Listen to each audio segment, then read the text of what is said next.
মসজিদ করে দিয়েছেন, কিন্তু আপনাদের কাছে আমি এই বিষয়টি আমি ছাড়ব না। আমার ভাই শরীর মুসলমান হাজি বিচার যেন প্রকাশ্যে এই বাংলার জমিনে আমরা দেখতে পারি।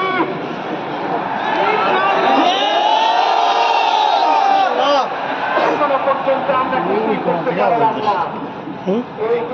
দেখছেন না কিভাবে এইভাবে যে ওই দিক থেকে আমরা ওসমান হাজির জন্য দোয়া করি, আমরা ওর সন্তান ওর স্ত্রীর জন্য দোয়া করি। এই সন্তান মাত্র 8 মাস বয়স, গতকালকে যখন রক্তাক্ত হয়ে আসছে, কলটা ছাইরে সবাই বাবাজি দেখাবে ওসমান হাজিকে, আমি বললাম কি রান হবে।